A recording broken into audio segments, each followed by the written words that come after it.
Bonjour à tous, on est aujourd'hui avec Oussama. Bonjour Oussama. Bonjour. On est en mode un peu différent de ce que vous avez l'habitude de voir sur les différentes vidéos de coups d'État. Aujourd'hui, on est là pour parler des 20 erreurs qui sont les plus communes chez les entrepreneurs. Donc on va les passer en revue une à une et je pense qu'on va citer des exemples et on va voir vraiment, on va aller essayer d'aller en profondeur sur ces erreurs pour essayer d'éviter de les faire à votre tour. Voilà. Oussama, je te propose qu'on commence directement. Pour toi, quelle est la première erreur qui est vraiment la plus commune que tu retrouves chez les entrepreneurs que tu rencontres tous les jours? Alors, euh, l'erreur la plus commune qu'on retrouve chez les entrepreneurs, c'est d'être seul. Et je pense que c'est très compliqué de s'associer parce que ça demande beaucoup de choses qui ne sont pas naturelles. Et il y a eu un certain nombre de cours dans le coup d'État sur les questions d'association, etc. Mais dans le coup d'État, on a essayé d'expliquer comment s'associer, Hmm. quelle était la bonne façon de faire, sans doute un petit peu pourquoi s'associer. Mais on n'a pas répondu à cette question fondamentale qui était pourquoi il ne faut pas être seul. Et alors, pourquoi il ne faut pas être seul Parce que être seul, c'est terriblement déprimant, c'est terriblement dur, et que si on comprend qu'en fait faire une start-up, c'est avant tout une question de morale et une question de volonté, on comprend que c'est plus simple d'être solide à deux. Mais c'est à la fois plus simple et à la fois plus dur. Et il est là le paradoxe. Le paradoxe, c'est que statistiquement, les gens seuls échouent systématiquement. Et alors, les gens adorent dire mais non, c'est pas vrai. J'ai un cousin, il a lancé une boîte, il était tout seul et ça a marché. Alors, quand on dit qu'être seul, statistiquement, ça fait échouer, ça veut simplement dire que les gens qui réussissent, c'est comme les gens qui gagnent au loto. Les gens qui gagnent au loto sont statistiquement rares. Et ben, les gens qui réussissent seuls sont statistiquement rares.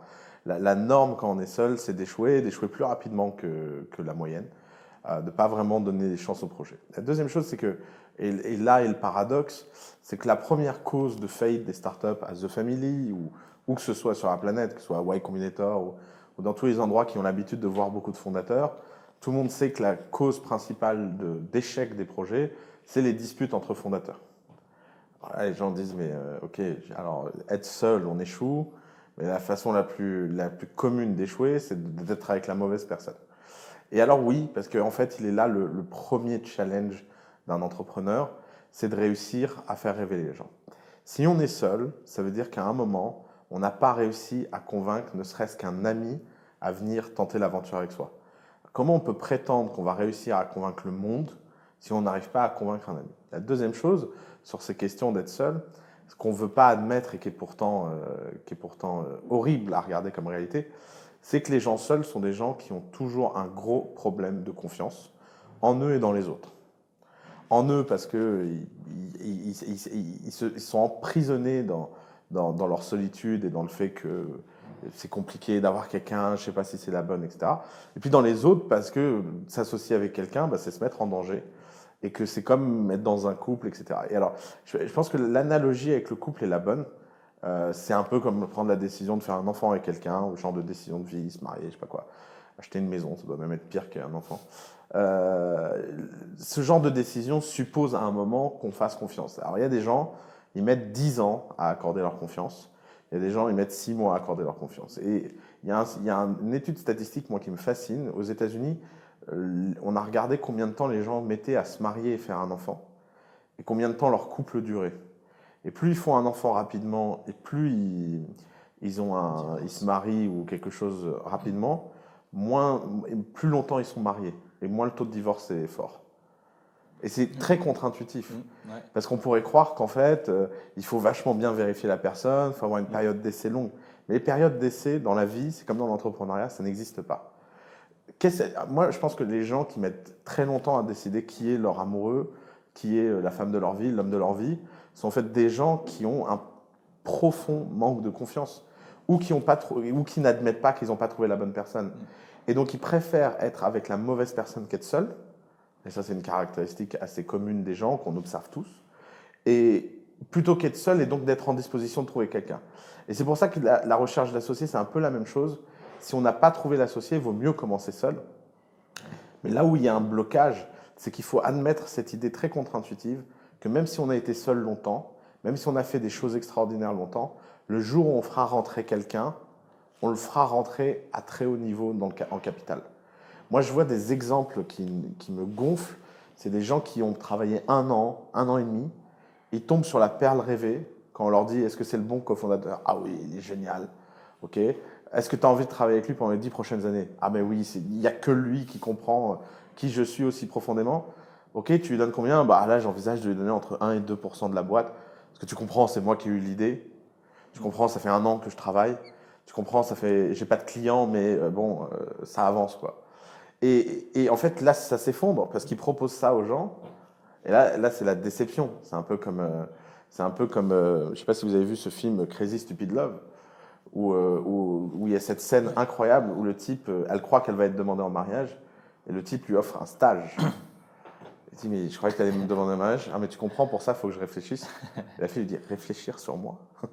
Et c'est la même chose. C'est que d'un seul coup, le type se dit, mais tu fais quoi? Tu as des doutes sur moi? Bon, bah, je me barre. Ouais. Et alors, évidemment que quand on donne beaucoup de parts à quelqu'un, il faut se protéger. Mais il ne faut pas se protéger a priori, il faut se protéger a posteriori. Et pour ça, il y a un mécanisme juridique qui s'appelle le vesting. Et on mettra un lien sur les mécanismes de vesting, on mettra des ressources dédiées dans la section ressources. Mais le vesting, c'est tout bête. C'est que si les gens partent avant une certaine date et décident de quitter le navire avant 3 ans, 4 ans, 5 ans, ça dépend de la taille de vesting, ils perdent les actions qu'ils ont acquis. Et c'est ça la bonne façon de se protéger, c'est qu'il faut donner tout de suite. Et ça, c'est vrai pour tout le monde. C'est vrai pour les salariés, pour les fondateurs. Pour faire une petite analogie, c'est la même chose qu'avec les salaires. Il faut toujours payer les gens à la hauteur de ce qu'on leur donne s'ils nous disaient « j'ai une contre-offre ailleurs ». Si quand quelqu'un vient vous voir et vous dit « j'ai une meilleure offre de salaire ailleurs » et que vous l'augmentez, c'est que vous l'avez sous-payé à un niveau que vous pouviez le payer avant. C'est pas la même chose qu'une augmentation dans le temps, parce que ça marche évidemment. Mais ce que je veux dire, c'est qu'il faut être très fair avec les gens, il faut donner ce que vous êtes prêt à donner, et si ce que vous êtes prêt à donner n'est pas suffisant, bah, vous n'aurez pas les meilleurs. Et donc être très ouvert sur ces questions d'association, c'est très important, parce que être seul, c'est une voie vers l'échec. Ça ne veut pas dire qu'il ne faut pas commencer, ça veut dire qu'il ne faut pas perdre du temps, ça ne veut pas dire qu'il ne faut pas avancer. Et alors, dernier point là-dessus, qu'on ne fasse pas une heure là-dessus, ces histoires de cofondateurs, c'est exactement la même histoire que les couples. Par définition, il ne faut pas avoir peur de faire plusieurs projets et plusieurs échecs. Moi, je peux le dire, comme ça sera enregistré, j'ai eu les pires cofondateurs de ma vie dans mon histoire. Et c'est ce qui m'a permis de voir à quel point Alice et Nicolas dans The Family étaient exceptionnels. Ouais. C'est aussi comme ça qu'on voit le contraste. C'est quand on a connu les pires horreurs et les pires cons qu'on se dit « Ah mais en fait, non mais ça existe. C'était pas forcé que ce soit comme ça. » Et comment ça s'est passé du coup le temps avec Alice et Nicolas pour vous rendre compte qu'au final vous étiez des beaux cofondateurs et que vous aviez décidé de vous associer? C'est une histoire un peu marrante parce que moi, quand j'ai rencontré Alice, j'ai pas eu un coup de foudre immédiat. Ouais. Je me suis dit mais c'est qui cette folle au sens strict. Et dès le deuxième rendez-vous, je me suis dit mais elle est extraordinaire. Il y a eu un switch. Puis, en quelques semaines, il y a eu un certain nombre de situations de vie où je me suis rendu compte qu'elle avait tout ce que j'adorais. Elle était très courageuse, elle avait les qualités que j'appréciais chez les gens. Elle était franche, elle était directe, elle était énergique, elle était vraiment singulière et extraordinaire. Et je lui ai proposé qu'on fasse quelque chose, ça a pris 90 jours. Et on s'est associés à part égale et on l'a fait tout de suite. Et alors, ce qui est très intéressant sur le cas d'Alice, c'est qu'on l'oublie souvent, à l'époque, faire The Family, pour tout le monde, c'était une connerie. C'était partir avec un inconnu, faire quelque chose de nouveau, alors qu'elle avait passé 3 ans à bâtir quelque chose que tout le monde connaissait et dans lequel le président de la République venait faire des visites. Donc aujourd'hui, avoir fait The Family paraît être le truc à faire, qu'il fallait faire et tout, mais je me souviens, je ne dirais pas son nom, mais d'un PDG très important de la place qui l'a regardé, qui lui a dit « Ah ouais, tu pars faire The Family ». Vous devez avoir un financement privé incroyable. Et Alice qui lui dit bah non, on n'a pas encore commencé à chercher des investisseurs. Ah bon, mais alors tu dois avoir un plan de business model secret. Bah non, je ne sais pas comment on va gagner de l'argent. Il dit mais t'es folle. Mais non, j'ai décidé de partir. Je vais pas préparer en douce en étant payé. Pour partir après, c'est quoi cette histoire? Elle est revenue hyper choquée du rendez-vous en me disant mais Ah, c'est ça la mentalité de ce type-là. Et donc, ça montre, et alors évidemment, il y a eu des petits ajustements à faire, etc. On a appris à se connaître, mais jamais cette confiance s'est départie. Et je pense que la bonne règle, si on regarde, les gens trouvent toujours que Nicolas, Alice et moi, on est très différents, blablabla, et ils se demandent comment on peut travailler ensemble. La réponse est claire. Chacun admire l'autre plus qu'il n'est admiré par chacun. Et ça crée une structure un peu particulière. Et c'est ça qui est important en fait chez un cofondateur, c'est tous les jours l'admirer plus que la veille et se dire bah, c'est extraordinaire. Quoi. Ok, super. Et si on en reprend tout ce qui est admiration et tout ça, l'un des principaux autres problèmes aussi, c'est s'attaquer à un marché. J'ai une idée et tout ça, et après, allez, hop, j'ai envie d'attaquer ce marché, voilà. Et on voit souvent des entrepreneurs qui disent, oui, je vais attaquer un marché de niche, et puis après, je vais grandir, je sais pas encore trop comment et tout ça. Comment est-ce que toi, tu vois les choses par rapport à des entrepreneurs qui se posent la question et qui se disent, OK, mon idée elle est applicable à tel marché, mais est-ce que ça pourrait être plus grand, etc. Ouais. Alors, je pense que c'est encore une. En fait, c'est marrant, mais la figure du paradoxe et je pense la figure la plus commune du monde des startups. Et c'est sans doute pour ça que c'est tellement contre-intuitif de fonder des startups. C'est parce que pour comprendre des paradoxes, il ne faut pas juste les comprendre rationnellement, il faut aussi les comprendre émotionnellement. Le paradoxe, c'est le suivant. Ça ne sert à rien de lancer une startup si le marché n'est pas géant. Ça sert à rien. C'est clair et net. Clair et net. Ça sert à rien de ne pas lancer dans une niche. Et la seule façon de réussir, c'est de lancer dans une niche. Alors là, on se dit, OK, alors encore une fois, qu'est-ce que je fais? En fait, la réponse, elle est dans le changement d'angle. La niche, ce n'est pas une finalité. Le problème des entrepreneurs, c'est qu'ils ont une mauvaise gestion de leur horizon de temps. Tous les entrepreneurs qui démarrent, que je vois démarrer, leur horizon de temps, c'est 2, 3, 5 ans. Qu'est le pire horizon de temps possible? Pourquoi? Parce que c'est l'horizon de temps le plus incertain. C'est assez compliqué à expliquer, mais c'est beaucoup plus facile de prévoir ce que sera le monde dans 100 ans que dans 5 ans. Et d'ailleurs, Asimov, que j'admire beaucoup, s'est jamais fait avoir là-dedans, parce qu'Asimov a toujours refusé de donner des prédictions à court terme. Toujours de donner des prédictions à tellement long terme qu'il passe pour un prophète, mais les grandes tendances à un œil aiguisé sont visibles. Moi, je peux vous dire que dans 100 ans, on aura des robots partout. Je ne prends pas un grand risque, en fait, en disant ça. Maintenant, si je vous dis, dans 5 ans, Google aura gagné avec les Google Cars, j'ai 4 chances sur 5 de passer pour un ahuri dans 5 ans. Et peut-être une chance sur 5 d'avoir juste. Donc c'est ça, en fait, le truc, c'est qu'il faut changer d'angle. Il faut se donner comme horizon de temps, je pense, pas plus que la semaine. Je vais paraître hyper radical, mais un entrepreneur au début doit se dire, qu'est-ce que cette semaine, je veux achieve? Et alors là, d'un seul coup, on se rend compte que même si on est noyé dans un océan, et que même si on s'adresse à un marché très grand, bah, la seule façon de démarrer en ayant un horizon de temps qu'est la semaine, bah, c'est la niche. Et la question de comment on sort de cette niche et on passe à plus grand est en fait une question qui n'est pas dans cet horizon de temps, puisque c'est impossible dans cet horizon de temps de passer d'une niche à plus grand. Donc il faut simplement se dire, je vais conquérir cette niche. Et alors pourquoi ce n'est pas un mauvais raisonnement? Parce que une entreprise qui conquiert et domine une niche ne devient pas forcément le prochain Google, mais suffit à faire vivre son fondateur suffisamment longtemps pour peut-être devenir le prochain Google. Et il est là l'enjeu. L'enjeu, c'est que quand Microsoft a démarré, ils programmaient les ordinateurs Atari ou Altair en basique ou en assembleur. Et c'était ça le métier de Microsoft. Et ils ont fait ça pendant 8 ans et ils ont peut-être gagné entre 800 000 $ et 1,5 million par an. Mais ça suffisait à payer les quelques salaires, leur bureau pourri, etc. Et puis un jour, ils ont fini dans un bureau d'IBM et ils ont vendu un système d'exploitation qu'ils n'avaient pas. Et c'est parce qu'ils ont vendu ce système d'exploitation qu'ils n'avaient pas qu'ils ont changé de dimension. Et c'est pour ça qu'il faut comprendre qu'une startup a 2 phases. Toutes les startups ont 2 phases dans leur vie. Elles ont avant le product market fit, après le product market fit. Qu'est-ce que c'est le product market fit? C'est le fait d'un moment donné avoir la certitude que voilà l'équation automatique qui écrit mon marché. Je vends A à telle population à un prix P en acquérant les utilisateurs au travers de D. Le jour où on peut écrire cette équation, dans ce cas-là, on est dans le product market fit, on peut lever des milliards, on peut aller à toute vitesse, et il s'agit de conquérir ce marché géant. Mais pour écrire cette équation, la façon la plus simple de le faire, c'est de se limiter l'espace pour avoir un retour de marché le plus rapide possible. Parce que nager au hasard dans l'océan, on finit forcément par se perdre. Alors que si on a une cible très précise et qu'on a juste une baleine à chasser quelque part, à l'échelle de l'océan, une baleine est une niche, eh ben on y arrive. Et l'erreur que font les entrepreneurs, c'est de croire que la taille de marché est une question compliquée. Par exemple, il y a quelques années, il y avait une entreprise ici qui faisait comment expliquer ça? Scolaire.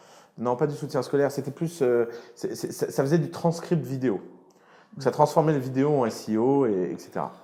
Et ils voulaient vendre, en fait, c'était ce que YouTube faisait, ils voulaient le vendre à toutes les autres plateformes comme Techno qui étaient des YouTube Live. Et alors, là, le problème, c'est que c'est plus une niche, c'est moins qu'une niche. Pourquoi? Parce que de sortir de ça et en faire un vrai marché, c'est très dur. Et l'exemple parfait que je leur ai donné, c'est que je leur ai dit, OK, mettons-nous au tableau et supposons que vous arriviez à vendre votre logiciel $1 million par an. Ce qui est énorme, $1 million par an. Je vous l'accorde, vous êtes où? Vous êtes géniaux. Vous allez réussir à avoir des contrats comme ça. Maintenant, prenons la liste de tous les concurrents de YouTube. Classons-les par chiffre d'affaires. Il y en a 21. OK. Le 21, le $1 million par an représente 1/100 de ses revenus. Le 21e, ça représentait tous ses revenus. Donc ça veut dire que le marché max, c'était les 12 ou 10 challengers. Et encore, ça faisait plusieurs pourcents de leur chiffre d'affaires annuel pour une techno qui est un nice to have. Qui est pas, aucun utilisateur de Dailymotion s'est dit « Waouh, Dailymotion, c'est incroyable, il y a un transcript. Ouais. » C'est pas ça, les gens ils viennent parce qu'il y a un chat qui pète. Et donc, la différence entre ça et le nice to have montrait qu'en fait, c'est même plus une niche. Le marché juste n'existe pas. Et c'est peut-être ça le sujet avec ce problème de niche, c'est que quand on dit niche aux gens, les gens entendent quelque chose, c'est la niche du chien, quoi. C'est le truc tout petit. Mais c'est pas ça une niche. Une niche, c'est un marché, un segment de clients bien défini. D'ailleurs, la version américaine de ça, c'est de dire qu'il y a un marché total, le TAM, le Total Addressable Market.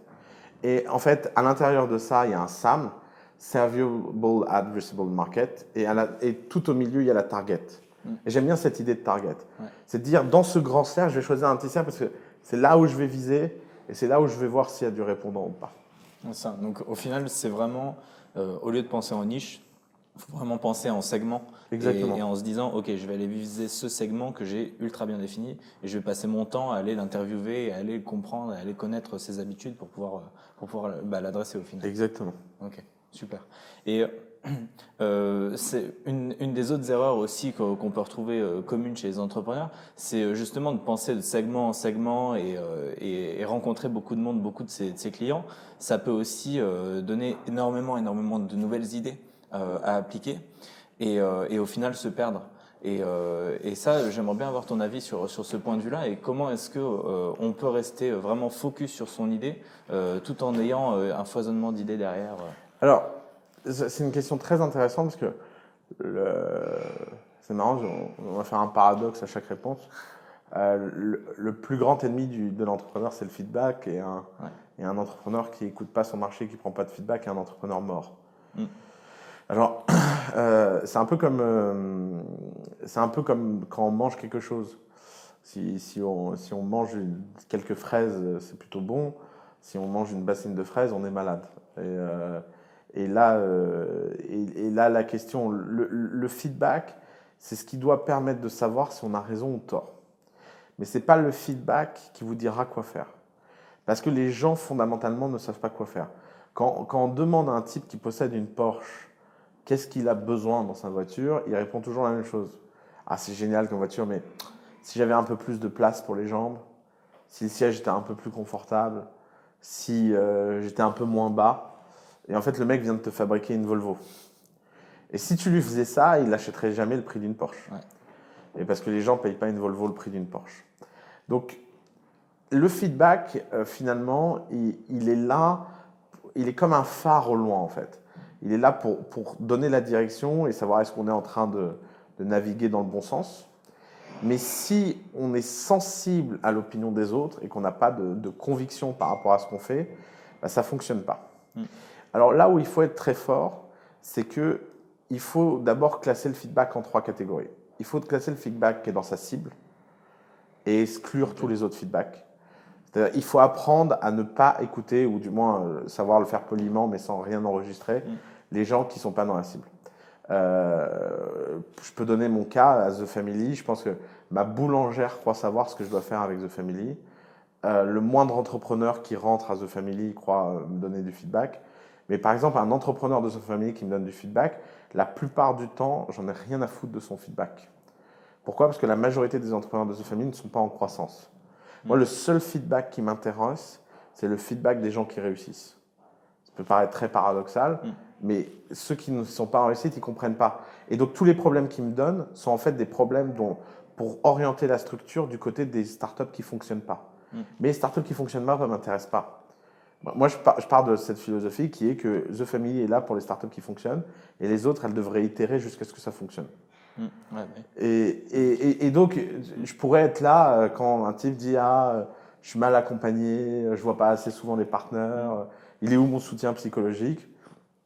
Écoute, ce n'est pas notre métier. Il y a peut-être des gens qui font ce métier-là, va les trouver. Nous, on s'occupe d'aider les startups à croître le plus vite possible et on essaie de bâtir une infrastructure pour ça. Donc, dans notre cas, dans notre façon de construire un business, ça, et pareil pour tout, si tu fais un produit pour programmeurs, les non-programmeurs ont toujours des feedbacks. Le pire feedback qu'on ait donné un jour à un entrepreneur, c'est de lui expliquer qu'il fallait que son concept soit compris par un enfant de 5 ans. Ça, c'est des phrases très marketing qu'on aime bien dire dans la presse. Ou par sa grand-mère. Ou par sa grand-mère. C'est complètement con. Si l'enfant de 5 ans ou la grand-mère n'achète pas, ça ne sert à rien. Non, il faut être compris en moins de 5 secondes par la personne qui est capable d'acheter. Et le troisième type de feedback que moi j'adore, c'est le feedback data. Le feedback data, c'est quoi? C'est le fait que quand on fait quelque chose, on regarde tout de suite si ça vend ou si ça ne vend pas. Alors quand c'est gratuit, est-ce que les gens utilisent ou est-ce que les gens n'utilisent pas? Et c'est ça finalement le plus pur des feedbacks. Si on prend le cas Facebook, moi, David Marcus, la dernière fois, était là. Et il est Head of Messenger chez Facebook. Il a été patron de PayPal, etc. Et David Marcus disait la chose la plus extraordinaire chez Facebook, c'est qu'ils sont capables de résister à des émeutes collectives. Ils sont capables, quand tout le monde hurle, tout le monde se plaint que Twitter est en feu, que Facebook est en feu, de rien en avoir à faire. Et là où c'est fort, c'est que c'est l'une des entreprises au monde qui écoute le plus le feedback des utilisateurs. Et pourquoi? Parce que ce qui les intéresse, eux, c'est l'usage. Ils te forcent à installer Messenger, tu le fais, tu n'es pas content, tu râles. Ils n'en ont rien à faire si derrière tu utilises Messenger. Si à l'inverse, par exemple, il y a une histoire très célèbre, le chat Facebook. À un moment, tout le monde a hurlé parce que ça ne leur plaisait pas. Pourquoi ils ont changé? Ils ont changé non pas parce que les gens hurlaient, ils ont changé parce que plus personne n'utilisait le chat.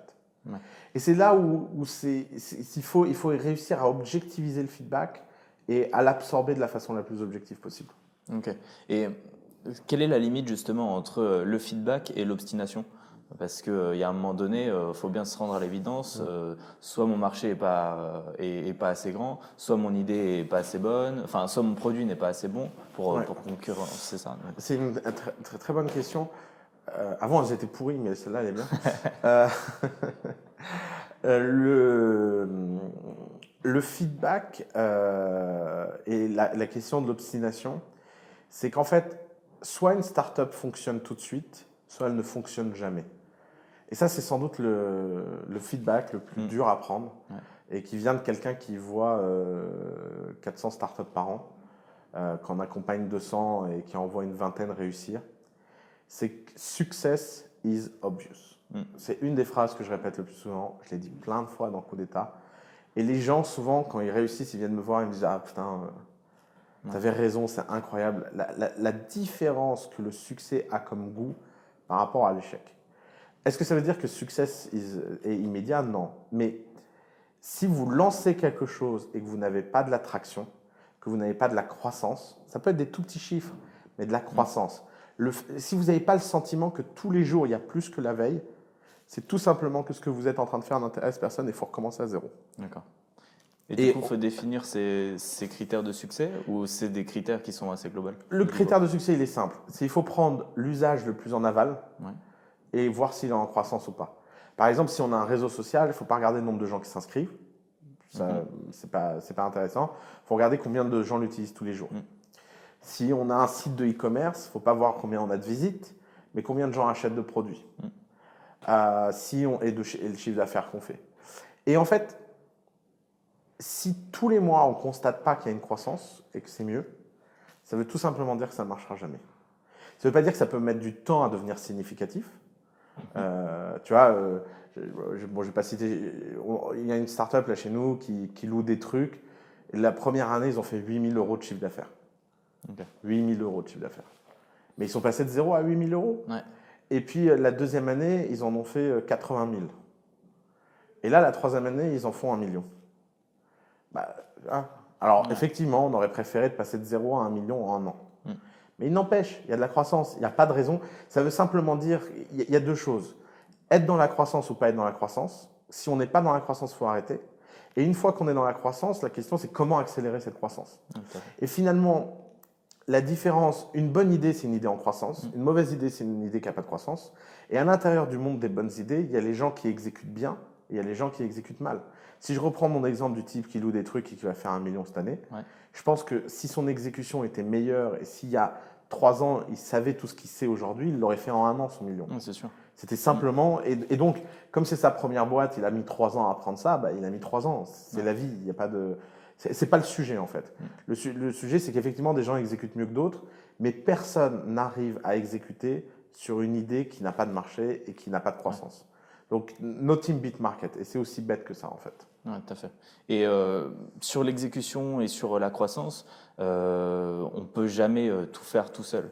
Et je pense qu'une des erreurs majeures, c'est engager des gens qui ne sont pas forcément bons. Enfin, quand on n'a pas l'habitude d'engager des gens, on a peur de se tromper, etc. Et je pense que c'est une des erreurs qui est très souvent faite. Toi, quel conseil tu donnes à tes entrepreneurs pour justement arriver à les conseiller, à recruter des bonnes personnes et à savoir dénicher au final ces bonnes personnes?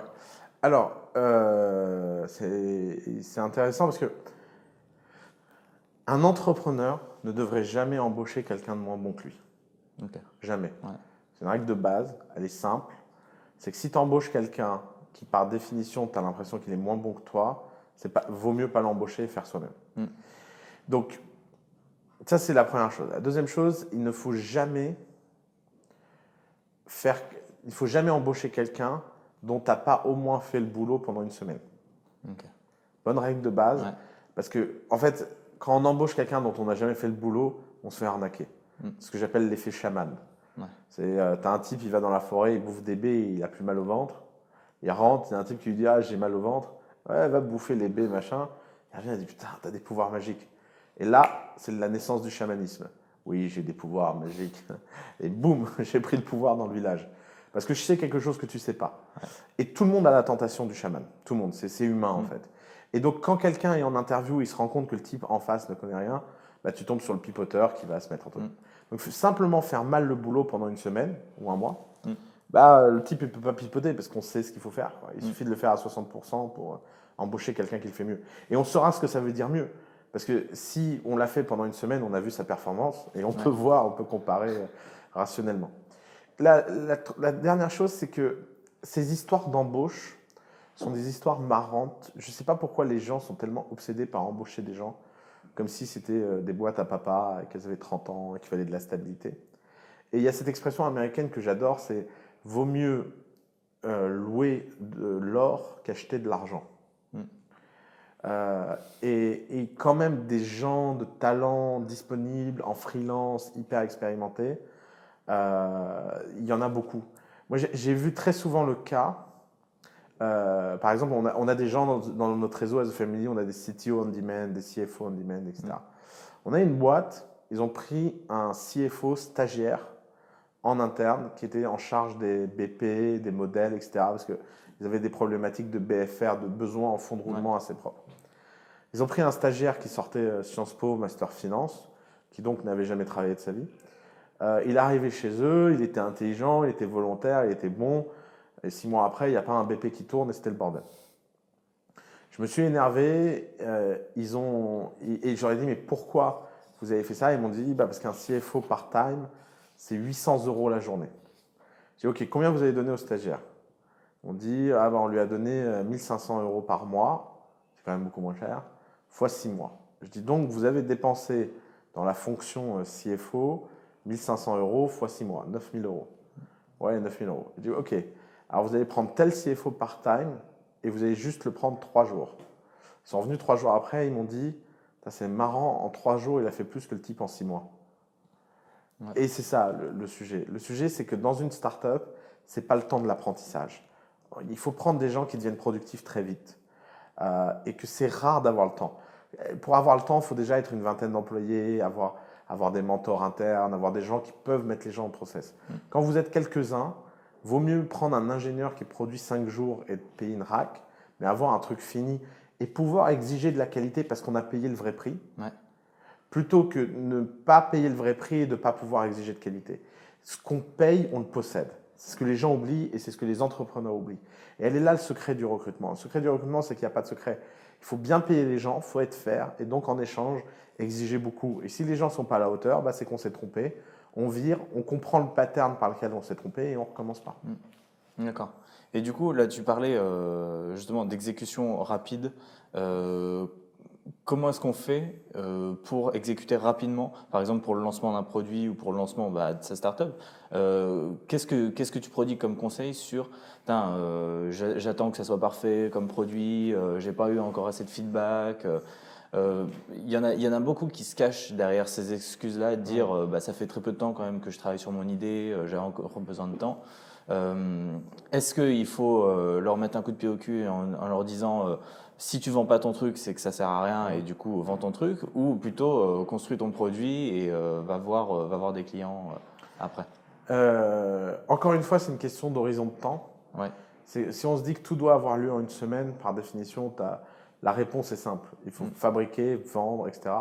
Et qu'en fait, c'est le problème de la culture des checklists. C'est pour ça que je suis pas copain avec le Lean Startup à cause de ça. Ouais. Parce que je pense que le Lean Startup, c'est pas de leur faute, mais c'est comme ça que les gens l'ont pris. Ils ont pris ça en checklist. Grand 1, je fais mon produit. Grand 2, je vais parler à 10 clients pour tester mon MVP. Grand 3, grâce à ma market discovery, j'ai découvert que... Et en fait, les gens n'ont pas compris qu'en fait, tout ça n'était que des cycles. Il faut vendre à chaque instant, il faut coder à chaque instant, il faut faire son produit à chaque instant. Et il faut donc avoir des routines journalières.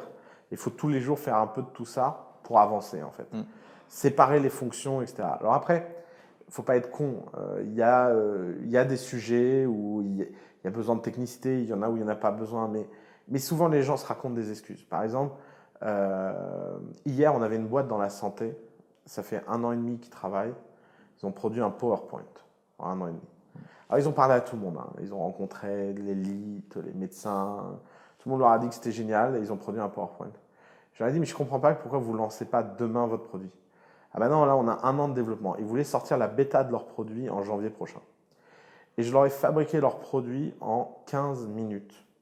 Ça m'a pris 15 minutes de fabriquer leur produit. J'ai pris une feuille Excel et j'ai mis leur produit dans une feuille Excel avec une macro VBA. 15 minutes, ça a pris. Ouais. Et je leur dis, maintenant, vous sortez et vous distribuez ça. Et sauf que eux, ils vont se dire, mais non, c'est pas possible. Les gens ne vont pas utiliser un Excel. Et ce qu'ils ne comprennent pas, c'est que la plus grande force de l'entrepreneur, c'est la frustration des gens. Une boîte qui foire, c'est quoi? C'est une boîte où les gens disent, ah ouais, c'est un Excel, c'est pas tout à fait ce que je cherchais, je peux pas l'utiliser. Ça, c'est une boîte foirée. Une boîte réussie, c'est une boîte dans laquelle tout le monde remplit tous les jours l'Excel, parce que le problème est suffisamment grave pour que les gens le fassent. Et tous les jours, ils se disent, ah c'est chiant, faut ouvrir la case, ah je peux pas faire ça, ah c'est vraiment nul parce que truc, ah ce serait tellement bien d'avoir une app. Mais tous les jours, ils remplissent la feuille Excel. Ça, c'est une boîte qui a réussi. Parce que cette frustration va être l'énergie pour à chaque fois que tu apportes quelque chose, tu vas changer de dimension. Et en fait, les gens croient aux excuses des gens. Quand les gens leur disent « je ne l'ai pas rempli parce que c'était une feuille Excel », ils y croient. Ouais. Non, quand on a un problème, on remplit même une feuille Excel. C'est juste que, bon, ça nous fait chier, quoi. C'est pas, et c'est ça, en fait, le sujet. Ouais. Ok. Et face à des entrepreneurs qui disent vraiment c'est trop tôt, il y a quand même des choses où, enfin, il y a quand même des entrepreneurs qui se disent ok, moi je le lance demain. On le voit pas trop en France, mais on le voit quand même dans d'autres pays. Je pense dans des pays où c'est plus une culture de doueurs et ils disent ok, on y va. Est-ce qu'il y a des moments où c'est quand même trop tôt de lancer? Alors, euh, c'est jamais trop tôt d'être sur le marché, D'accord. mais ça peut être trop tôt de lancer. Ok. Et c'est en fait, elle est peut-être là la subtilité. Lancer, ça veut dire quoi? Lancer, ça veut dire se comporter comme si on était une multinationale. Convoquer la presse, parler à tout le monde, mettre une campagne, acheter un stand dans un événement, etc. Ouais. Les startups, ça ne lance pas. Les startups, elles ont découvert qu'elles ont lancé par hasard. C'est vraiment. C'est le sujet. Et lancer trop tôt, au sens où on fait du boom et on le fait de façon organisée et structurée, alors qu'on n'était pas prêt, bah ça, c'est une vraie erreur. D'accord. Ça, c'est une erreur fatale. Parce que remonter une excitation et une déception de ce type-là, c'est très dur. Qui est très différente de la déception organique. Je suis arrivé sur un produit parce que quelqu'un m'a invité, je suis pas content, j'en parle. Et d'ailleurs, ça invite d'autres gens sur le produit parce que j'en ai parlé sur Twitter, je n'étais pas content. Déception organique, ça c'est très très bon. Mais la déception structurelle, du type tout ça pour ça, ouais. Alors là, pour remonter cette image-là, c'est très dur. Donc il faut faire très attention avec ces histoires de lancement. Être sur le marché, il n'y a pas besoin de lancer. Il faut juste être sur le marché. Il faut dire, bon, allez, je vais prendre les gens autour de moi et je vais essayer de vendre. Lancer, c'est encore une autre affaire. D'ailleurs, les bons lancements pour les startups, c'est quand elles sont déjà archi matures et qu'elles veulent simplement se rappeler à la tête des gens. Ouais. Parce que ça y est, c'est plus the sexy thing in town. Nous, on a le cas récemment d'une startup qui a levé pas mal d'argent, qui disait il faut que je fasse quelque chose pour me rappeler aux gens parce que maintenant tout le monde est en mode ah oui, oh, c'est connu ça. Dans cette industrie où les gens cherchent toujours le nouveau, ça peut être utile de se rappeler aux gens et de lancer. D'accord, ok. Et sur ce côté se lancer, sur ce côté ok, on va aller, je sais pas, développer une app ou faire ce genre de choses, tu as quand même besoin de fonds. Et tu as quand même besoin de fonds, enfin, en fonction du projet forcément. Mais la plupart des entrepreneurs, nous qu'on a sur Coup d'État, qui viennent poser des questions sur la plateforme, posent des questions de ah bah toi tu penses que ça coûterait combien, je sais pas, pour un dev, pour un graphiste, etc. Et en fait, la problématique qui est au final plus générale, c'est bah, combien de fonds tu as besoin pour ton projet. Et est-ce que je vais aller chercher juste 100 000 euros pour pouvoir survivre quelques mois, ou est-ce que je dis ok, j'ai de l'ambition et je vais aller chercher 1 million même si ça me prend 6 mois. Comment est-ce que tu abordes les choses sur cette question-là? Alors, je l'aborde avec un arbre logique. D'accord. L'arbre logique, c'est est-ce que je peux lever des fonds ou pas? Ouais. Oui, non. Alors derrière le oui, il y a plein de conditions très compliquées. Derrière le non, il y a plein de raisons très simples. Derrière le non, il y a c'est pas à la mode, c'est pas sexy, t'es pas un entrepreneur connu, t'as pas des amis riches, t'as pas de famille qui peut te supporter et t'as pas de traction. Voilà, ça c'est le non. Derrière le oui, il y a plein de choses subtiles. J'ai des amis riches et ils croient en moi. Bon. J'ai une famille supportive et elle a de l'argent à perdre. Ouais. Je suis un entrepreneur très connu qui a fait gagner de l'argent et les gens sont prêts à faire confiance. J'ai de l'attraction. C'est sans doute la façon la plus simple de dire oui. Si on ne peut pas lever de fonds, ça ne sert à rien de partir en levée de fonds. 6 mois, 7 mois, c'est pas vrai. Si on peut lever des fonds, il faut lever des fonds. C'est aussi bête que ça. D'accord. Maintenant, dans l'arbre des oui, à la question combien il faut lever, je pense qu'il y a deux réponses. Il faut lever l'argent qu'on peut, et ça c'est très important. On n'a jamais suffisamment d'argent, surtout à ce stade-là. Et en fait, cet arbre est un arbre modulo. Il faut lever l'argent qu'on peut, modulo la dilution maximum de marché acceptable. Alors, les entrepreneurs se trompent sur ces histoires de dilution parce qu'ils n'ont pas conscience de ce qu'ils font. Prenons un entrepreneur qui se dit « je peux lever 300 000 euros à 1 million de valo ». Donc, ça veut dire que à 1 million post-monnaie. Donc, ça veut dire qu'il va perdre 30% de sa boîte. Si quelqu'un lui propose 50 000 euros de plus, ça va faire 5% de perdu en plus, il peut hésiter. En se disant, j'ai défini mon budget, etc. La vérité, c'est que là où il a sans doute tort, c'est qu'il ferait mieux de prendre les 300 000, de changer sa valo et de prendre l'argent supplémentaire qui vient au-dessus. Et donc de distinguer l'argent dont il a besoin et l'argent qu'il peut. Ça ne sert à rien de lever au même prix l'argent dont on a besoin et l'argent qu'on peut. Récemment, on a eu une levée de fonds complètement oversubscribed dans The Family. 2,5 millions à 15 millions de valo. Le type a récolté 6 millions. 6 millions. Il dit, mais j'ai pas besoin de 6 millions, puis je veux pas être dilué. Je dis, bah, c'est très simple. Tu prends tes 2,5 millions, 15 millions de valo, c'est sur ton compte en banque. Et le lendemain, tu dis, bon, maintenant, j'ai plus besoin de l'argent, donc la valo est de 30. Tu payes ou tu payes pas. Et bien, sur les 3,5 millions qu'ils voulaient mettre, il n'y a qu'1 million de plus qu'a mis. Les autres ont dit, non, c'est trop cher. Sauf que c'est 1 million de plus.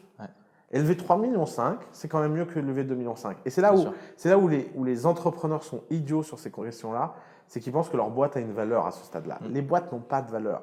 La valeur des boîtes n'est que l'offre et la demande. Point. Donc, il faut lever suffisamment d'argent et il faut lever autant d'argent qu'on peut. Alors, il y a des boîtes qui meurent parce qu'elles ont levé trop d'argent. Alors, qu'est-ce que ça veut dire à lever trop d'argent? Ça veut dire qu'il faut toujours lever de l'argent au niveau d'ambition qu'on se pose vis-à-vis de soi-même. Si on se dit, la chose la plus simple à se dire, c'est se dire, je fais une billion dollar compagnie ou zéro. Ça, c'est hyper simple. Pourquoi? Parce qu'on peut lever autant qu'on veut. De toute façon, si on a une billion dollar compagnie, même si on a levé 100 millions, les gens gagneront de l'argent. Mais maintenant, prenons le cas très célèbre que tout le monde prend en histoire d'horreur, qui est le cas de Dig avec Kevin Rose. Il a levé 80 millions de dollars à 800 millions de dollars de valo. Et la boîte a été vendue 60 millions de dollars. Résultat, il a touché zéro. Vendre une boîte 60 millions de dollars, c'est une réussite. Sauf que lui, ce n'était pas sa notion personnelle de la réussite. Sa notion personnelle de la réussite, c'était « je veux faire une boîte à 1 milliard ». Mais il en avait conscience. Et c'est pour ça que cette question de se dire « ah, mais oui, mais si je lève, machin ». Non, il faut simplement définir.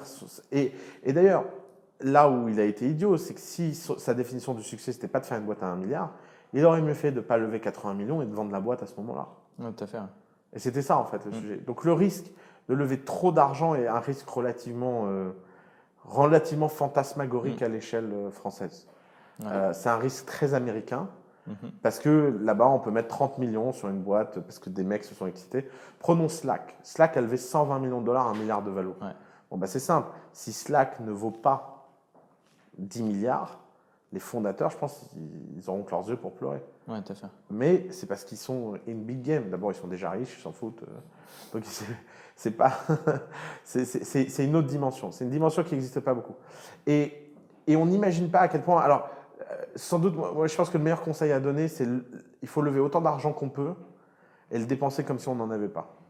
Parce que l'échelle la plus importante pour un entrepreneur avant le market fit, c'est le temps. Et une fois que vous avez du market fit, alors là, en fait, vous savez, il y a un truc qui m'étonne beaucoup en France, c'est qu'en France, on lève plus d'argent qu'ailleurs pour des boîtes qui ne le méritent pas, et beaucoup moins d'argent qu'ailleurs pour les boîtes qui le méritent. Et qu'est-ce que j'appelle mérite? C'est avant Product Market Fit, après Product Market Fit. Si on regarde le montant moyen levé par des boîtes qui n'ont pas de Product Market Fit en France, il est 10 fois plus élevé que dans la vallée. Ah ouais? Ouais. C'est incroyable. Ouais. Dans la vallée, les gens qui lèvent sans traction, ils ont de la traction personnelle. J'ai jamais vu quelqu'un dans la vallée lever de l'argent s'il n'était pas un serial time entrepreneur, hyper connu dans le milieu, à qui tout le monde faisait confiance et lui donnait de l'argent. Toi, tu es Jack Dorsey, tu lèves 30 millions pour Square le premier jour. Ouais, carrément. Mais si tu n'es pas ça, lever dans la vallée sans traction, c'est une horreur. Ouais.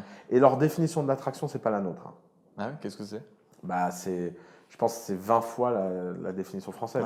Ouais. Moi, on a une boîte dans The Family qui a plusieurs millions d'utilisateurs et qui a raté sa série A parce que les mecs dans la vallée lui ont dit mais tu te rends compte, hein, plusieurs millions d'utilisateurs, mais c'est rien. Ouais.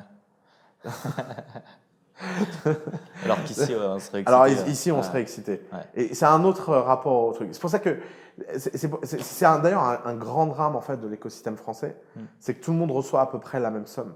Ouais. On n'a pas de grande catalyse parce qu'en France, dans la vallée, quand une boîte lève 200 millions, c'est parce que 20 investisseurs ont mis 10 millions. En France, quand il y a un investisseur qui met 10 millions, les 19 autres disent j'y vais pas, il y a déjà machin qui le fait. Ouais. Donc, pourquoi? Parce que là-bas, ils cherchent les gagnants et les unicornes. Nous, on cherche à faire des bonnes affaires et des bons ratios. C'est pas la même logique. Ouais, carrément. Et du coup, là, tu parles vraiment de la levée dans la vallée par rapport à la levée en France. Et il y a beaucoup d'entrepreneurs qui se posent la question, au final, est-ce que c'est pas mieux d'aller construire sa boîte directement aux États-Unis et dans la vallée, plus particulièrement, parce que l'accès au capital est plus simple, je vais pouvoir recruter des ingénieurs qui sont drivés vraiment par d'attraction et on y va, et tout ça, et l'equity. Et même si au final son marché n'est pas forcément dans la vallée, est-ce que tu conseilles aux gens de dire ok bah vas-y parce que ce sera beaucoup plus simple pour toi, ta vie sera beaucoup plus simple, ou est-ce que tu dis bah non, votre marché il est où? Il est en Sibérie, bah allez en Sibérie et allez conquérir ce marché en Sibérie. Alors oui, et d'ailleurs si ton marché est en Sibérie, à mon avis, il vaut mieux être sibérien pour aller l'attaquer. Ouais, carrément. Cette question du déménagement aux États-Unis, il y a une grande incompréhension de ce que ça veut dire. Grande incompréhension parce que ça veut dire 3 à 5 ans de galère et ça veut dire beaucoup d'emmerdes. Alors, il y a la voie royale. Il y a la voie royale, c'est je me fais accepter à Y Combinator. Techstar l'est beaucoup moins. YC à part. Il y a YC, le reste en fait. YC qui est vraiment le gros accélérateur. Qui est the accélérateur, qui a inventé le modèle de l'accélérateur. Voilà. Bon. Je rejoins YC, c'est une chose, très bien. Là, tout est accéléré. Mais il y aura un problème qui ne sera pas accéléré, c'est le problème du visa. On a des boîtes chez nous qui ont été prêtes à YC, qui ont levé des millions aux États-Unis. Elles ont mis 1 an et demi à 2 ans à régler le problème du visa. C'est une grosse question, le visa. C'est une grosse question, c'est pas évident, c'est pas facile, etc. Est-ce que leur vie est infiniment plus simple qu'ici? Oui, parce qu'elles ont réussi. Et alors, c'est ça le grand sujet. Le grand sujet, c'est que je pense que pour un entrepreneur français, the bullish case, c'est de se dire, avant le product market fit, je le fais en France. Et sans doute parce qu'il y a plus d'argent qu'ailleurs pour cette phase-là. Et post-product market fit, je le fais aux US. Et que donc, si je suis vraiment très sérieux à propos de ça, je vais créer ma boîte dès le début aux États-Unis. Je vais me structurer pour avoir l'air américain. Je vais travailler dur en France. Je vais m'isoler. Je vais me concentrer sur le produit. Je vais vendre à distance. Je vais faire en sorte de choper mon product market fit. Et ensuite, je vais aller scaler dans l'infrastructure du scale qui est la vallée. On peut raconter ce qu'on veut sur l'investissement en France, l'entrepreneuriat en France, etc. On est à des années-lumière de ce qu'ils sont capables de faire dans cette infrastructure qui est la vallée. Maintenant, il y a un problème qui est ailleurs. Le problème qui est ailleurs, qui est que dans la vallée, on ne peut produire qu'un certain type de société. C'est comme ça, il y a un biais. Il y a un biais culturel, il y a un biais truc. Et donc, je pense qu'il y a des opportunités énormes à bâtir ailleurs. Et il y a une deuxième question, il y a tous les gens qui ne supportent pas vivre là-bas. Et des gens de talent qui ne supportent pas vivre dans la vallée, il y en a plein. Donc la question, c'est pourquoi ne pas créer une vallée à Paris, à Londres, à Berlin, à machin? Pour la simple raison que si on essaye de créer une copie de la vallée, ça ne marchera jamais. Mais si on se dit, on va faire des boîtes d'un nouveau genre qui sont uniques et qui s'appuient sur ce qui est solide dans l'écosystème dans lequel tu es, tu peux faire des choses extraordinaires. Moi, je trouve que la vie aux États-Unis est affreuse. On mange mal, tu invites les gens à dîner, ils partent à 20h. Tout ça c'est complètement irrationnel. Moi, ça me gonfle. C'est pas, ils ne savent pas être romantiques et amoureux, ils datent.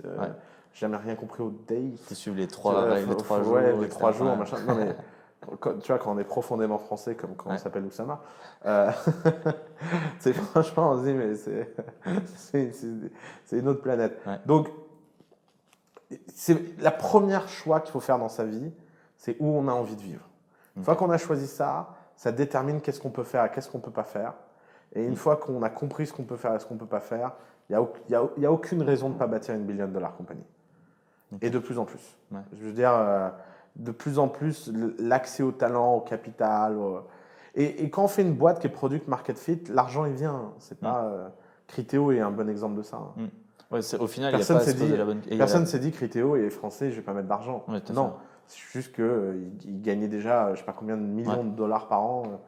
Les mecs se sont dit oui, c'est en hyper croissance, on le fait quoi. Ouais, carrément. Et au final, ce sont des fausses questions. C'est ça. Faut pas aller C'est là-dessus. des questions de vie, c'est pas Ouais. des questions de business. C'est Ouais, ça le sujet. Mm. Parce que au final, quand tu es entrepreneur, tu vis quand même une vie ultra stressante et où tu as besoin de décompresser qui est quand même fou. Ouais, bien sûr. Et du coup, cette problématique-là, elle est ultra importante de Exactement. vivre où tu as envie de vivre et pas là où tu peux Exactement. monter ta boîte, quoi. Ok, d'accord. Et ça, justement, au final, tu as répondu sur une partie de la question, mais l'autre partie de la question qui est sur la rencontre avec le marché, avec les utilisateurs. Ouais.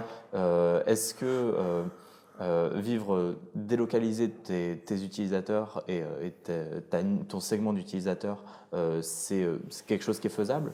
Et après, là, je rebondirai sur une seconde question qui est le problème aussi, parce que là, tu as répondu juste à une seule partie de la question, c'est est-ce que je peux quand même construire mon produit quand je suis délocalisé par rapport à mon segment?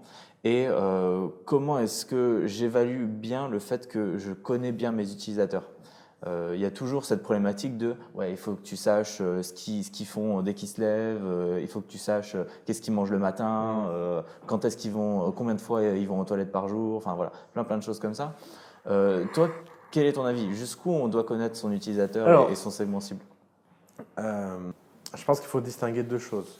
Il faut distinguer les produits qui sont vendables 100% en ligne et qui ont une population hyper homogène, quels que soient les pays, et les produits qui sont hyper locaux et qui ont une population très spécifique. Alors, la première catégorie de produits, c'est une catégorie en pleine expansion. C'est ce que moi j'appelle les glocals. C'est les global locally. C'est une sorte il y a un pourcentage de global people partout. Tous les Américains ne sont pas glocals, tous les Français ne sont pas glocals. Il y a sans doute plus d'Américains qui sont glocals que de Chinois.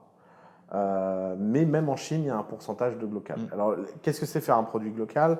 C'est le faire dès le premier jour en anglais, ne pas se faire chier à faire plusieurs langues. C'est de s'adresser à un segment client qui ne se définit justement pas par la nationalité, mais par un acte dans cette république de l'Internet. C'est-à-dire qu'il y a un pays qui s'appelle l'Internet, qui peut être différent des pays locaux, et dans ce pays, les gens vivent. Et alors, un des problèmes des entrepreneurs français, c'est que sous prétexte qu'ils sont en France, alors qu'ils peuvent avoir des produits de ce type-là, ils se comportent comme si c'était un produit local. Je développe un produit pour des programmeurs et je vais parler à Orange. Parce que sous prétexte que je suis en France, il y a un connard d'incubateur, il m'a chopé, il m'a mis en relation avec Orange, et ça y est, je fais le kéké dans Orange qui me dit alors on pourrait faire un contrat de prestataire et on va te donner 30 000 balles en 3 ans. Tu vois. Et c'est insupportable. Si on fait un produit pour programmeurs, on est dans un pays qui s'appelle Hacker News, on va sur Hacker News, on passe ses journées à parler avec les gens sur Hacker News, on s'enferme chez soi et on ne parle à personne dehors. On fait un produit pour les réalisateurs et producteurs. Bon, bah, eux, le pourcentage de gens qui se comportent de la même façon, où qu'ils soient, Hollywood, machin, bah, tu es en ligne. Tu ne vas pas voir le type du coin, qui est réalisateur, qui va te faire chier, qui n'est pas dans ton marché, qui n'est pas local par essence. Donc, assumer cette identité globale, c'est quelque chose de très important. Ensuite, il y a les produits locaux. Produits locaux, il n'y a pas le choix. Il faut être là où il faut être. Je veux dire, et d'ailleurs, quand on scale des business locaux, il faut admettre ça. Travis de Uber, la grand génie de Uber, c'est qu'il a lancé San Francisco et que le modèle classique d'expansion internationale des boîtes, c'est que le type va chercher quelqu'un pour lancer Londres, Paris, New York, Houston. C'est pas comme ça que ça marche chez Uber. Chez Uber, pendant très longtemps, il a ouvert San Francisco, ça a marché. Il a déménagé 6 mois à New York, il a lancé New York. Il a déménagé 3 mois à Paris, il a lancé Paris. Il a déménagé à Londres, à Hong Kong, à machin. Et c'est quelqu'un qui vit pendant 3-6 mois le temps du lancement. Et il a compris que les meilleures personnes pour lancer, c'était les gens qui l'avaient déjà lancé, ce n'était pas les locaux. Et ensuite, il donnait la main à des locaux qui étaient des managers locaux. Bah, ça, c'est un vrai talent. Et c'est ça, en fait, le grand sujet. Le grand sujet, c'est qu'il faut vraiment soit être dans la république de l'Internet, soit être local. Si on est local, je veux dire, par exemple, on a quelqu'un qui est venu nous voir à The Family et qui nous a dit qu'il faisait un produit pour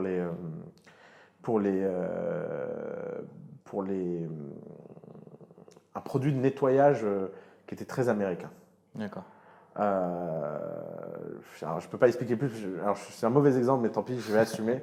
La seule chose qu'on lui a dit et répété toute la journée, c'est déménage aux États-Unis. Qu'est-ce que tu nous emmerdes? Si tu n'as pas envie de vivre aux États-Unis, fais pas un produit pour les Américains. Enfin, c'est pas. Il n'y a pas de secret là-dedans.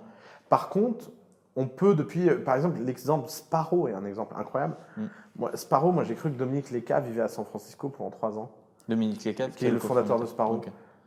Et Sparrow, pour moi, c'était un produit américain, fait par des Américains, machin. Puis un jour, on m'a dit qu'il était rue du Temple, à 2 bureaux de chez moi. J'ai halluciné. Et c'était la bonne stratégie. Je dirigeais une boîte qui s'appelait Ipios, et Ipios, un jour, on a reçu un email du responsable de la West Coast de la campagne Obama, qui nous dit « J'adore ce que vous faites, j'aimerais bien vous rencontrer. Can we take a coffee in Palo Alto next week ?» Et j'ai répondu « Ah, sorry, we are in Paris ». Et le mec a répondu « Paris, Texas ». Il n'arrivait même pas à croire qu'en fait on était en France. Ouais, ok. Et tu parlais tout à l'heure de l'exemple de je développe un produit pour les programmeurs et je suis mis en contact avec Orange et du coup j'ai un contrat qui tombe à 150 000 € par exemple. Quelle décision tu prends? Est-ce que tu dis ok, je sacrifie au final mes utilisateurs pour répondre à une demande qui a un contrat et du profit, ou est-ce que je dis non, fuck, mon objectif c'est la billion-dollar compagnie et du coup je vais aller chercher, je vais aller vivre sur Hacker News 24/24? Moi je dis qu'il faudrait même pas en premier lieu avoir reçu la moindre offre d'Orange. Je dis en premier lieu que ce qu'on n'a pas envie de faire, il ne faut pas le faire et qu'il faut être très très focus sur ce qu'on doit faire. Et quand on est une boîte qui développe un produit local à destination des programmeurs du monde entier, aller à parler à Orange, c'est la meilleure façon d'être personne et de mourir. D'accord. Et donc, alors s'il arrivait et qu'il m'harcelait, je refuserais. Mais soit on est une société de service et on prend tous les Orange du monde et on gagne plein d'argent, on est très bon. Et franchement, c'est un choix plus qu'acceptable. Hein. C'est pas le sujet. Ouais, tout à fait. Le sujet, il est ailleurs. Le sujet, c'est pourquoi tu vas chercher quelque chose qui n'est pas dans ta cible. C'est tout. Par définition, Orange, ça va prendre tout ton temps. Tu vas parler aux achats, tu vas rentrer dans une logique insupportable. Et donc, tu ne devrais même pas avoir d'opportunité de ce côté-là. Ok. Et là-dessus, vraiment, c'est vraiment tes utilisateurs. Et derrière, c'est pas du tout. Enfin, la question, elle est quand même assez radicale. Imagine, tu es un entrepreneur, ça fait 8 mois que tu galères, tu arrives à la fin de ton chômage et tout ça. Et là, tu as un contrat de 150 000 € qui arrive et tu te dis, qu'est-ce que je fais? Si tu es dans ce genre de produit SaaS et que un an après ou 12 mois après, tu n'as toujours pas réussi à être ramène profitable, à gagner suffisamment d'argent pour que l'argent ne soit plus un problème, c'est que tu ferais mieux de faire autre chose en fait. Tu ferais mieux juste d'assumer et d'aller faire autre chose. Parce que si au bout d'un an, tu n'as pas réussi à bâtir l'attraction qu'il fallait pour que les gens achètent suffisamment en ligne et de façon autonome et dans ton produit et dans ta cible, c'est juste que personne n'achètera jamais. C'est pas... Et dans ce cas-là, va prendre un boulot chez Orange, ne prends même pas le contrat Orange en fait. Carrément. Sauf si tu as envie de fonder une SS2I et que ton avenir est d'accumuler les contrats Orange du monde. C'est tout à fait acceptable en fait. Ok. Et il y a une autre problématique sur ces thématiques au final d'argent et de levée. Imagine, on est en seed, tu as un ou deux business angels qui commencent à mettre de l'argent parce que ça te permet de survivre un peu plus longtemps. Comment est-ce que tu gères ces relations également? Est-ce que, parce qu'on voit souvent des gens qui disent, bon bah alors j'ai eu un super business angel, il a de l'expérience, c'est un mec qui a déjà entrepris, qui vient de revendre sa boîte. Et là, il a envie de s'investir dans ma boîte à un niveau où bah, je lui ai donné des parts, ok, en fonction de la valo, etc. Mais là, il commence à être un peu trop, genre un peu trop demandeur. Comment tu réagis? Est-ce que faut les virer, faut pas les virer? Alors, déjà, l'investissement, c'est un mariage sans divorce, donc Ouais. on ne peut pas les virer. Ouais.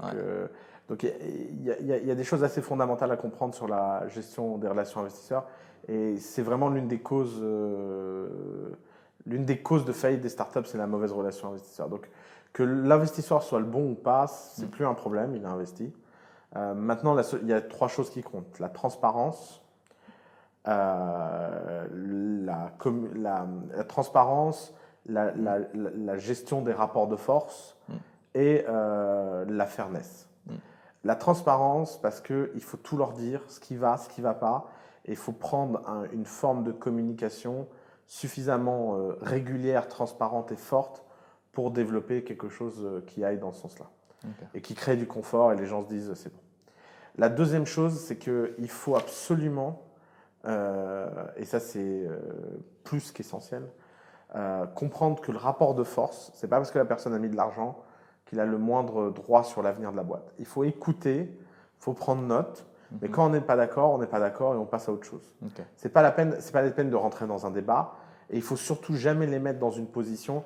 Moi, je suis contre les advisory boards, etc. Parce que je suis contre le fait de donner du pouvoir aux gens. Ok. Il faut écouter les gens, il faut prendre ce qu'il y a à prendre, il faut prendre l'expérience, mais il faut jamais leur donner le sentiment qu'ils ont leur mot à dire. Il faut toujours qu'ils sentent que c'est un privilège, et ça, il faut être très ferme. Ce qui ne veut pas dire être un enfoiré. Ce qui veut simplement dire leur faire comprendre que c'est ta boîte, c'est comme ça. Et on a des boîtes ici extraordinaires à ça. Voilà, je veux faire ça, je le fais, point. C'est pas. Ça. Mais être transparent, expliquer pourquoi, prendre le temps de donner les arguments, prendre le temps d'écouter les arguments, et une fois que la décision est prise, on arrête, quoi. Et la troisième chose, c'est vraiment le fait que il faut à un moment donné comprendre qu'en fait, les investisseurs, ils ont pris un risque. Ce risque est limité. Le rapport de force n'est pas le même. Toi, c'est toute ta vie en tant qu'entrepreneur. Lui, c'est un chèque parmi d'autres. Mais que la meilleure chose qu'on puisse faire, c'est d'être fair avec eux. Et c'est pour ça que, par exemple, moi, j'ai une culture de l'investisseur. Je ne discute jamais les valos, et je fais toujours en sorte de dire des valos en dessous du marché. J'ai toujours, depuis que j'ai compris comment il fallait faire, levé de l'argent en dessous de la valeur réelle à laquelle je pouvais lever. Okay. Par contre, résultat, je leur ai fait faire un cadeau. Je leur ai fait faire une affaire. Résultat, ils savent qu'ils me sont redevables, et ils savent qu'ils sont là pour m'aider. Et que ce n'est pas moi qui est là pour les écouter ou sur des livrets, etc. Et ça, en fait, c'est très, très fort. Et les entrepreneurs ont tort. Les entrepreneurs ont tort de ne pas vouloir rendre riches leurs investisseurs. D'ailleurs, c'est un truc que j'ai appris dans Godfather. J'ai eu une révélation en regardant Godfather. Dans le Godfather 2. Le Parrain 2. Ouais, le Parrain 2. Il y a cette scène incroyable où le type lui dit: mais est-ce que vous savez pourquoi the Jew is so respected? Et il dit non. Il dit parce qu'il a rendu tous ses associés très, très riches. Et effectivement, pour un investisseur, la chose la plus importante de tout le monde, c'est combien de pourcents il va avoir dans ta boîte en échange de l'argent qu'il te donne. Alors, je ne dis pas qu'il faut brader les boîtes, mais si par exemple, moi j'ai vu des discussions, j'ai vu un type dire: je veux mettre 15 000 € en échange de 3%. Et l'entrepreneur dit: non, ce sera 15 000 € en échange de 2. Et l'investisseur dit: non, ce sera 3, c'est comme ça. Mais déjà, in the first place, essayer de gagner 1%, il faut être ahuri. Ça ne change rien. Si le type avait dit, et ils ont passé 3 mois à négocier, la boîte a fait faillite pendant les 3 mois de négociation. Donc, si en first place, il avait dit: ok, tu veux que 3% pour 15 000, bon, moi j'aurais préféré 2, mais c'est raisonnable, faisons-le. Et donc, tu prends les 2%, les 3%, et tu commences à travailler dès maintenant, et c'est quand même très différent que de perdre son temps à négocier, parce que négocier, il n'y a pas de valeur. Alors que lui faire un cadeau, et lui faire sentir que, bon, toi, tu ne voyais pas ça comme ça, mais ok, tu veux bien lui rendre ce service-là, bah, d'un seul coup, ça aligne l'investisseur avec toi. Et ça le met dans une énergie hyper positive. Ces discussions de valo, de pourcent, de machin. Par exemple, à The Family, on prend un prix fixe dans les boîtes. J'ai remarqué un truc. Ouais. On a un tableau Excel où on note si les gens ont discuté ou pas, le pourcentage, s'ils ont été durs à convaincre ou pas. On s'est rendu compte que tous les gens qui avaient discuté le pourcentage ont foiré. Ah ouais? Tous. C'est drôle. Ouais. Et ça montre en fait tout simplement que, alors ça ne veut pas dire qu'ils ne sont pas renseignés sur pourquoi ce pourcentage, comment ça marche, machin. C'est pas ça que j'appelle discuter. Discuter, c'est nous dire, je vais réfléchir, je vais en parler à des gens, ils essaient de nous faire une contre-offre, ils essaient de négocier, etc. Ouais. Tous ces gens-là ont raté. Il n'y en a pas un qui a réussi. Et je vois très bien pourquoi. Parce que ces gens-là, ils n'ont pas leur focus et leur énergie au bon endroit. Okay. C'est la différence entre les gens qui disent « Ok, top là, on commence à bosser maintenant, vas-y, allez, délivre sur ce que je viens de te donner. » Et les gens qui disent « Alors, combien tu vas me donner? Mais qu'est-ce que tu vas m'apporter ?» etc. Et notamment, c'est cette différence mentale extraordinaire entre les gens qui disent « Mais tu vas me facturer A, qu'est-ce que tu vas faire en échange de A ?» Et les gens qui disent « Ok, tu me factures A, je peux te dire que ça… Ok, alors je paye, mais tu vas voir comment moi je vais te faire bosser. » Et c'est eux qui prennent le fouet et ils y vont, tu vois. Et c'est les meilleurs entrepreneurs de The Family. Les meilleurs entrepreneurs de The Family, ce n'est pas les entrepreneurs qui se demandent ce que The Family peut faire pour eux. C'est les entrepreneurs qui demandent à The Family de faire des choses. Ils disent fais ça, je veux ci, je veux ça. Tu vois. Et c'est ça, en fait, qui fait les très bons entrepreneurs. Okay. Un des points aussi qui est ultra important, c'est le truc de ok, ça fait 6 mois que je suis en train de travailler sur mon produit. Et ça me saoule, quoi, de faire, je sais pas, de faire de la prospection, ce genre de trucs. Vraiment, les choses qui disent, putain, ça m'énerve, mais il faut que je le fasse. Qu'est-ce que tu vois sur… C'est un peu de la motivation aussi. Qu'est-ce que tu vois par rapport à ça pour tes fondateurs? Alors, on est très inégal sur ce sujet. Ouais. Et d'ailleurs, on a un indice tout bête, c'est est-ce qu'on vous essaie de voir à l'école ou pas. Il y a des gens à l'école, on leur dit il faut faire A, ils font A. Il y a des gens, on leur dit qu'il faut faire A parce que ça les fait chier, ils ne le font jamais. Alors, le sujet pour un entrepreneur, c'est que d'abord, c'est toujours dans les 10 ou 20% de choses qu'il aime le moins que se situent les 80 ou 90% de valeur. Et c'est souvent le point faible. Les gens qui adorent le produit mais n'aiment pas les gens, tu peux être sûr que c'est ça qui va les perdre. Les gens qui adorent parler aux gens mais qui n'aiment pas fabriquer des produits, c'est sûr que c'est ça qui va le perdre. L'entrepreneuriat, c'est une quête d'excellence et c'est une quête très proche de la philosophie de la Renaissance. À la Renaissance, on a inventé le concept de gentilhomme. Le concept de gentilhomme à la Renaissance, c'est le concept qui veut qu'on doit tout savoir sur tout et on doit exceller dans tous les domaines. Et ça, en fait, c'est une quête que tout entrepreneur doit avoir, qui est que quel que soit le point de départ en termes de compétences d'un entrepreneur, il doit absolument compléter la panoplie totale de ce qu'il doit faire. Et pour ça, il doit faire des efforts très forts. Le problème, c'est que les entrepreneurs ont tendance à faire des choses qui ne sont pas du travail et à confondre l'utile et l'agréable. Okay. Je suis invité à un networking où il n'y a aucun de mes clients, mais il y a des gens importants. C'est agréable, ce n'est pas utile.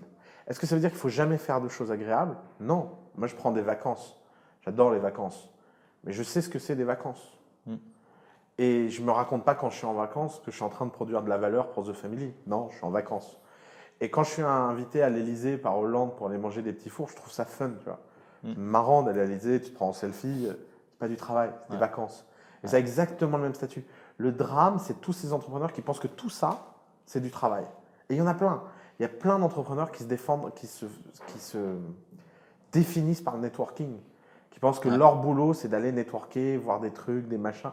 C'est insupportable. Ce n'est pas le sujet. Le sujet, il est ailleurs. Le sujet, c'est que la seule chose qui est du travail, c'est de fabriquer des produits et parler à des clients.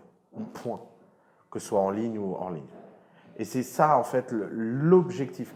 Et l'erreur numéro 1 que font les entrepreneurs, qui est l'erreur la plus fondamentale, c'est de ne pas comprendre que la chose la plus essentielle, c'est fabriquer et parler et que tout le reste est accessoire. Par exemple, il y a des entrepreneurs qui adorent la gestion administrative de leur boîte. Ils adorent ça. Ils sont rares, mais il y en a. Alors, ils ont une compta au carré, ils ont des process incroyables, machin. Ouais. Ça fait pas une boîte. Ouais, c'est sûr. C'est pas ça une start-up. Ça, c'est une bonne entreprise. Ils peuvent aller diriger. Pourquoi ils ne deviennent pas DAF d'une PME? Ils gagneront mieux leur vie, ils seront plus heureux, ils auront des papiers à classer toute la journée et ils seront bien. Mais pourquoi? Parce que c'est croire qu'on fait du travail parce qu'on a l'illusion de travailler. Mais ce n'est pas du travail. Le travail dans une start-up et l'effort au bon endroit, c'est le fait de faire des choses qui apportent de la valeur et changent la valeur de la start-up. Et ça, il n'y a rien d'autre que le produit et l'attraction. Tout le reste, c'est accessoire. Ok, super. Merci beaucoup. C'était super intéressant et j'espère que ça va aider nos entrepreneurs. N'hésitez pas à poser des questions en dessous de la vidéo. Sinon, c'est directement sur coupdeta@thefamily.co. Et puis, à très vite.